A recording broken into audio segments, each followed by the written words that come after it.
First, we're going to start with just an opening comment from you, Mario. Once you get settled, take your time. That water there is fresh and for you. Thank you. Love with the bell in the middle. Yeah.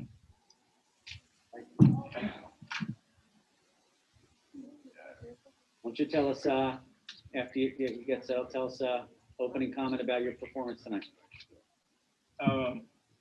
First of all, I mean, I want to give, I want to tip my hat to Ryan Karl, good friend of mine for a long time. I mean, we knew he was going to come with everything. And, we knew it was going to be a rough and tough fight, but I was prepared for 12 rounds. I was in there being patient. And, I mean, we got him out of there sooner than we thought.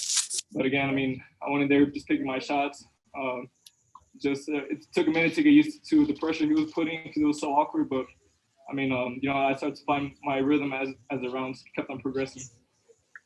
How would you rate your performance overall? I mean, for a homecoming, your first title defense, has to feel pretty good.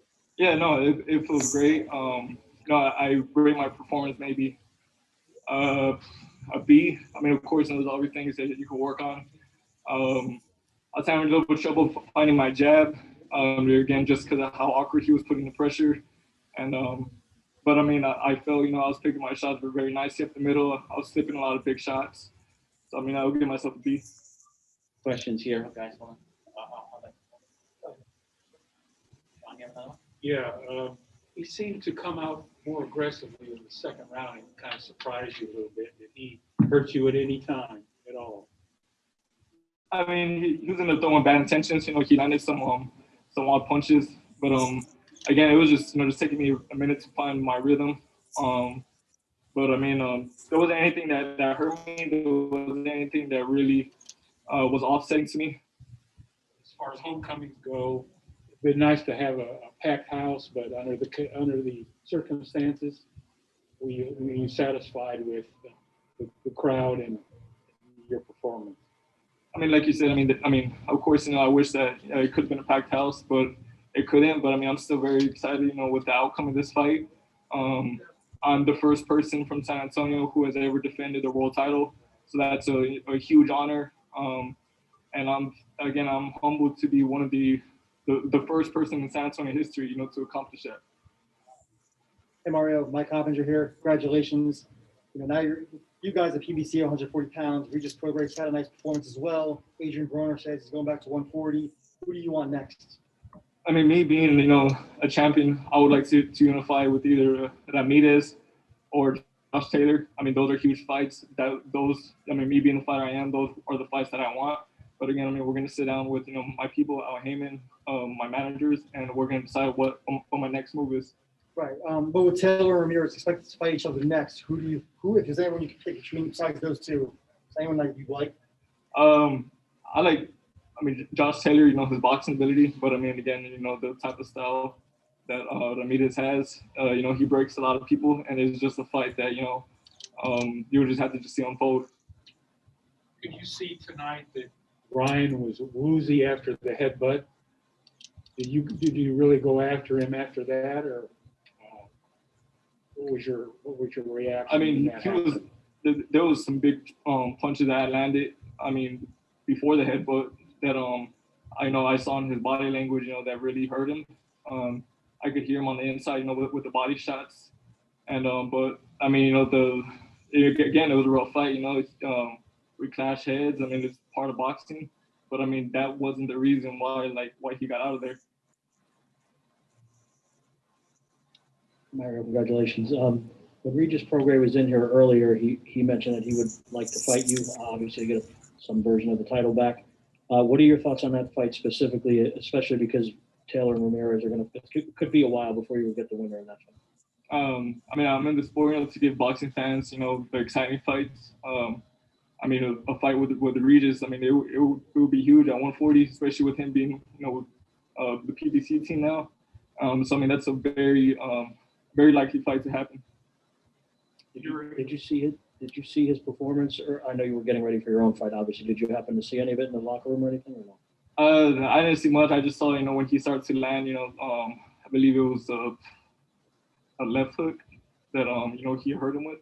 But again, I mean, Regis is a strong fighter, and I mean, he found his mark.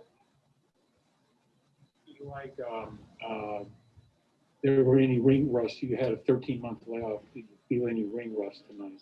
No ring rust at all. Again, I mean, it's a 12-round fight. I went in there just being patient. And again, I mean, I knew it was gonna be a rough fight. I know I had 12 rounds to work, so I mean, there was no rush for me. I was in there, picking my shots, making them miss his wild ones, and I mean, it paid off. Did you feel like you had anything to prove after your fight against Akhmedov ended kind of controversially? Did you feel like you had anything to prove tonight? No, I don't feel I had anything to prove. Again, I mean, I showed the type of fighter I was my last fight. I mean, and it was no different this fight. I mean, again, I was ready for a rough and tough 12-round fight, and I mean, like I said, I mean, that's what I was prepared for. Okay, question here from AP. Congratulations. I was curious, your first fight, in the COVID era, what was it like? Did it impact your training? Did it impact your preparation for the fights? Yeah, camp was a lot different. Of course, a lot more strict. There was, as far as sparring partners go and everything. The bubble was something, I don't want to get used to. But, I mean, again, it's just part of what's going on right now. And I was very thankful, though, to be part of, the first show back with an audience. Yeah, and speaking of, like another you mentioned earlier, the crowd was kind of small, but still a pretty good crowd for COVID. I mean, how excited were you to see that many fans out there? I was very excited. I mean, it's just the fact, that, again, I mean, I'm here at home. And I mean, it felt weird, being at home, but not really at home because, again, I mean, I couldn't really leave anywhere but the bubble. But, I mean, I hope, I gave, my hometown fans, an exciting fight. And I hope it was worth it for them. There was a lot probably to watch it on paper. Yeah, no, of course. I mean, where I'm thankful, for everybody who tuned in, bought the card, whether it was for me, whether it was for Tank. I mean, we all got exposure. Over here, side.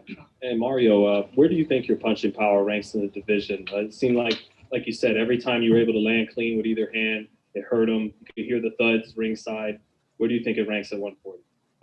I think it's up there. I mean, again, even in the Akhmedov fight, I was able to put him on the canvas twice. I carried my power throughout the whole 12 rounds.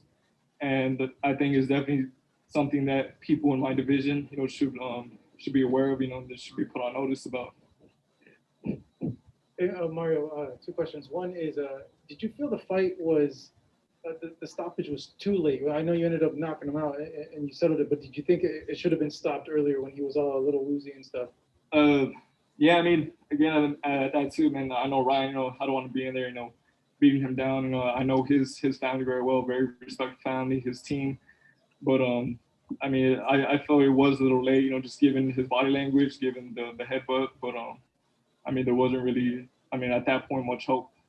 And I know you mentioned earlier that you want to unify with Ramirez and Taylor, or the winner of that fight. But to you, outside of those two fighters, what is the biggest fight at 140 pounds, in your personal opinion, that can be made? I mean, right now, the only fights, I could think of, are the ones with the guys that have the belts. And right now, that's Taylor and Ramirez. But again, I'm here, to give boxing fans, the exciting fights. I'm willing to fight anybody in my division. And, that's the type of fighter that I am. Would you consider welcoming Teofimo Lopez at 140 pounds? Yeah, we had an interview about that. If he moves up, if the fight is brought up to me, again, I'm willing to fight anybody. That includes Teofimo if he moves up. Okay, we got some questions from colleagues on Zoom. Couldn't be with us tonight. We'll start with Stephen Hayes. Stephen, open your mic and go ahead. Hey Mario, Stephen Hayes, TV Sports. Congratulations on your first title defense. Two questions. One, did you make it a point to go to the body early and often? That's part of just my style. I was telling from the amateurs, to chop the tree. I've always been a fan of body shots, and especially in world title fight, they really pay off, towards the middle and late rounds. So, but yeah, I went out there, with the intention, to break the body, real early. Again, I know the type of style that Ryan had.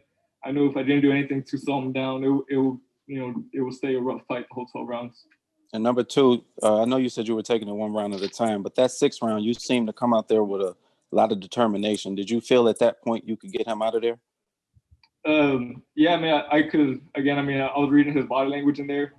At that too, I mean, I was finding my rhythm. Again, the first couple rounds, it was taking a minute just because how wild he was coming. But yeah, I mean, I was really just, starting to get warmed up. I was ready, to go a hard 12 rounds. So, I mean, I was going to keep on picking it up slowly. Appreciate it. Congratulations again. Thank you. All right, thanks, Stephen. Last questions here from Cameron Buford. Cameron, unmute, and you can go ahead. Hey, Mario. You kind of touched on it right there. The first couple of rounds, he seemed to kind of catch you off guard, and it kind of took you a moment to get in the rhythm. But is that the case? Is that how you saw it going inside the fight? That after the third round, you kind of got your rhythm, and then obviously put him out in the fifth and sixth round. Well, he could have went out in the fifth. Is that how you saw it? Yeah, I mean, like I said, I mean, it was, taking me a minute just, to get his timing down, just to really get used to the way he was moving, the way he was stepping, and the way he was coming forward with punches. He's, I knew, he didn't go into this fight. I had the better boxing ability, the better movements. It was just getting used to, the way that he was moving, the way he was putting his pressure. How can you get better, Mario? We talked about this a few times, how you just putting fights together, putting your game together. How can you, next training camp, what can you do to get better, to be a better boxer? I mean, me and Virgil will sit down, my team, and discuss, what I should have done from the beginning, what I need to continue on doing. That's just something, me and my team will sit down and talk about. But I mean, like I said, I mean, I would rate myself, maybe a B, at the most. There's always things I can improve on when I fight. Appreciate it. Look forward to seeing how you improve from the B that you give yourself. We want to see how you improve, Chief. Have a good one. Well said, Cameron. Okay, Mario, congratulations. And we look forward to seeing you next time. Happy Halloween. Happy Halloween, guys. Safe travels for the short ride home. Appreciate it.